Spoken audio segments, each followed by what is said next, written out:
I want you to think about what would make an owner positive and what would make the staff negative. There's two types of physical therapy practice owners. There's physical therapists who happen to be owners, and there's owners who happen to be physical therapists. And the reason why I say this is when it comes to metrics and it comes to data, there's 20% of owners out there that get fired up and love the information. And then there's 80% that get a little glossy when we start talking about it. So I want you to understand, if owners feel a certain way about metrics, then I guarantee you that your staff also feels a certain way about metrics. So ultimately, when we're looking at this here, is that there's a 25% chance that the owner is going to show up to work every single day positive. And then also the staff is going to show up every single day positive. Now think about that. Like, patients are coming in all the time with pain, discomfort, they're irritable, they're agitated. So they're low energy. So we need the owner, we need leadership, we need management, we need our staff to show up with high energy. Also, we're going to have clinics where the owner's positive, but the staff is negative. Or the owner's negative, but the staff is positive. And then both the owner and the staff are negative. I want you to think about what would make an owner positive and what would make the staff negative. A lot of times what happens is the owner is making money, they're profitable, right? They're growing and expanding. Life is good, but the staff is overworked and underpaid. Ultimately, I want you guys to be aware of that if the owner is negative and the staff is positive, that's still a negative distribution. If we have a negative and negative, they don't outweigh each other. That's a double negative, so that's not good. If we have the staff's negative, owner's positive, that's still negative. And that's why I said there's only a 25% chance that both the staff and the owner are going to show up positive.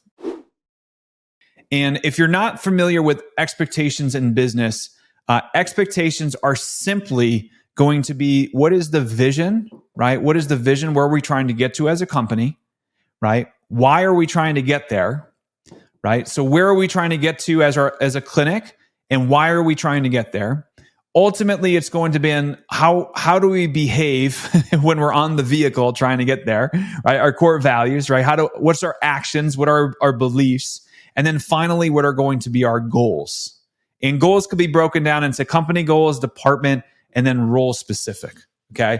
So realistically, that is the first thing that we need to do. So now all of a sudden I have my destination might be different than my team's, right? I'm trying to go over here and my team's trying to go over here. So ultimately, it's just like we have an expectation issue. So once you get this dialed in, the reason why I tell you this is here, right? And then all measurement is just like, how do we know how close we are to good if we're not measuring things? And I want you guys to understand that there's two ways to measure metrics, right? So in measurement, there's either push metrics, right, that are pushing the clinic forward, or there's pull metrics, which are pulling the company back. Right? And realistically, like the moment you switch from focusing on metrics that are pulling you back, no shows, cancels, no show cancellation rate, people rescheduling, numbers that are like missed opportunities, like numbers that pull you back, and start focusing on like more arrivals, right? How do we pour into the people that are actually showing up every single day, and things more like clinic efficiency or provider efficiency or things that push the company forward? That's where metrics become a lot more enjoyable. Let me ask you something. Are you running your physical therapy practice, or is your physical therapy practice running you? It's not your fault that there's days of no-shows and cancellations and endless decision-making, or even treating patients until you're utterly exhausted. We get it. No one's really showed you the setup or the systems enabled to help you get out of this. So that is why we created the Fill Your Practice Challenge. It's a 3-day intensive where we are going to be able to help you reach more patients, register more evaluations, but also give you the confidence in order to show you how to get out of this and move forward. It's free, it's proven, and it might just be the turning point that you need in order to help you move forward. So if you're interested, click the link in the description below to secure your spot, and I look forward to seeing you there. So that the last thing that we need to do here, which by the way, this is the multiplier, is we need to make sure that we have good feedback. And a lot of people don't realize this is when you have expectation, right? This is like, what does good look like? And then measurement is how close we are, right? How close we are to good, right? Now, all of a sudden, feedback is going to let us know, like, well, how close are we to our goals, right? So if you set a goal for like 86% efficiency, Well, how do I know if we're hitting that? Well, I measure it. We're at 80%. Awesome. We're at 92%. Awesome. So now what I can do is be like, hey, feedback, right? We're at 80. I want to get to 86. What do we need to do to make that happen?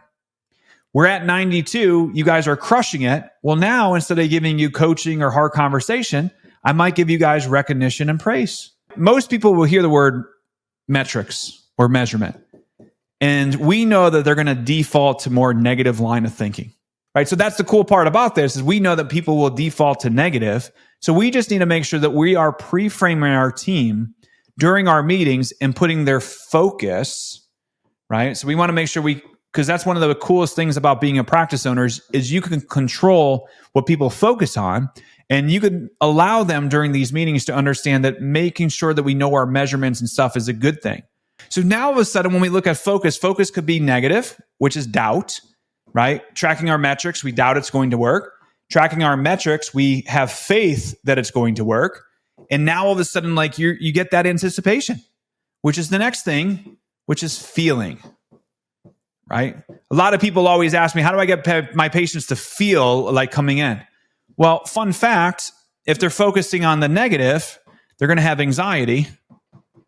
And if they focus on the positive, they're going to have anticipation. So that's why for you as the owner here, you need to set expectations. You need to make sure you're measuring how close you guys are to good, and then start framing the fact that knowing the numbers is a good thing. By the way, nobody on your team is expecting you to share your revenue, your expenses, or your numbers. Nobody.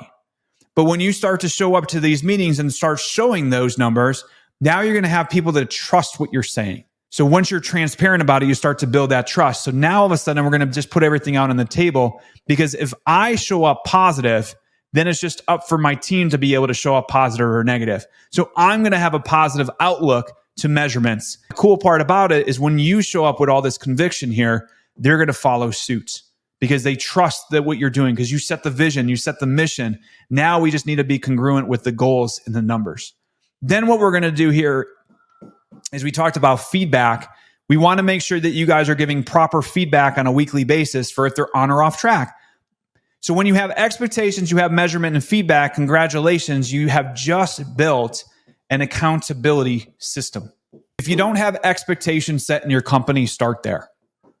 Okay, so that's the first thing that I would do. If you don't have if they don't know your vision or your mission or your core values or your goals, start there, right? Then if you guys don't have scorecards and you don't have, maybe your yearly trends and you're not going over your KPIs, you want to put a system in place to be able to track this information.